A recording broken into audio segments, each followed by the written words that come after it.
कक्षा 12 के हिंदी के प्रश्न पत्र में कहानी के संबंध में एक प्रश्न पूछा जाता है और ये प्रश्न जो है वो दो प्रकार से पूछा जाता है। पहला, या तो ये पूछा जाएगा कि कहानी के तत्वों के आधार पर कहानी की समीक्षा कीजिए, अथवा किसी भी कहानी का नाम दिया जाएगा और उसमें ये पूछा जाएगा इस कहानी का नायक कौन है, इस कहानी का प्रमुख पात्र कौन है। अगर जो पात्र है इस कहानी का उसका आपके लिए चरित्र चित्रण करना है। तो सबसे पहले हमने कहानी के तत्वों के आधार पर कहानी की समीक्षा के कुछ पॉइंट यहाँ पर निर्धारित किए हैं। जब हम कोई भी कहानी की समीक्षा करते हैं तो कहानी को कम से कम हमारे लिए 2 से 3 बार पढ़ लेना चाहिए। 2 से 3 बार पढ़ने से कहानी का हमें ज्ञान हो जाएगा कि कहानी का टाइटल क्या है, कहानी का शीर्षक क्या है और कहानी का कार्यशैली क्या है, कहानी का वातावरण क्या है, कहानी का जो वर्णन किया गया है वो किस क्षेत्र से है, यानी ग्रामीण से है, शहर से है, फॉरेस्ट एरिया से है, किस क्षेत्र से है। तो सबसे पहले हमें किसी भी कहानी की समीक्षा करना है तो हमें एक पहला पॉइंट डालना चाहिए, शीर्षक डाल सकते हैं, अथवा में हमने बताया है इसे प्रस्तावना के रूप में भी संकेत कर सकते हैं। शीर्षक से ये बात साबित होती है इस कहानी का मुख्य शीर्षक क्या है, एक कहानी किसके चारों ओर राउंड लगाती है, किसके इर्द गिर्द घूमती है। इसी में बहुत कम शब्दों में हमें शीर्षक के बारे में दर्शा देना है। दूसरा पॉइंट हमारा पड़ता है कथानक। कथानक का मतलब ये होता है कि हमें इस कहानी में जो भी शॉर्टकट में हमें वर्णन करना है, कथा के रूप में वर्णन करना है कि कहानी कहाँ से स्टार्ट हुई है और कहानी कहाँ पर पहुँचती है, कहानी से क्या निष्कर्ष निकलता है, हमें इसको समझना चाहिए। कहानी ये समझना चाहिए कि कहानी निम्न वर्ग की है, मध्य वर्ग की है और किस कहानी का, इस कहानी में किस चीज़ का उजागर किया गया है। नेक्स्ट पॉइंट, जो तीसरा पॉइंट, इसे दूसरा पॉइंट हम दो प्रकार से ले सकते हैं, कथानक भी लिख सकते हैं और कथानक के साथ में हम कथा वस्तु भी डाल सकते हैं। दो में से हमें एक ही लिखना है। तीसरा पॉइंट हमारा पड़ेगा पात्र एवं चरित्र चित्रण।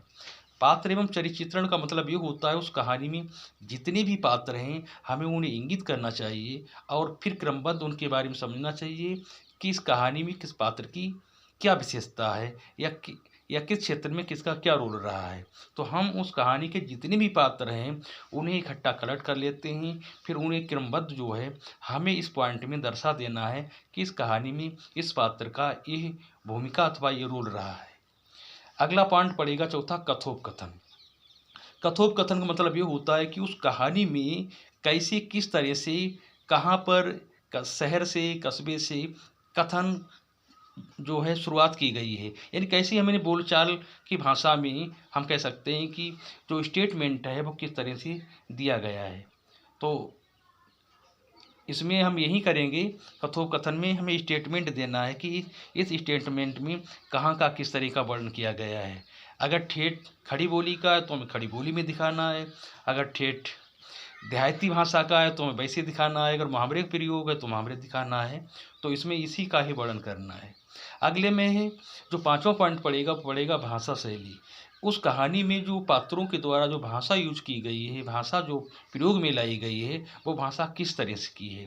भाषा हमारी खड़ी बोली में आती है, भाषा हमारे देहात के शब्दों में आती है, भाषा हमारी अरबी, फारसी, संस्कृत, अंग्रेजी शब्दों में आती है। इन सभी को हमें समझना चाहिए और जिस जिस भाषा का प्रयोग किया गया है उनके शब्दों को कम से कम एक अथवा दो शब्दों को हम एग्जाम्पल्स के रूप में उसमें हमें अवश्य दिखाना चाहिए। अगला छठा पॉइंट पड़ेगा देश काल और वातावरण।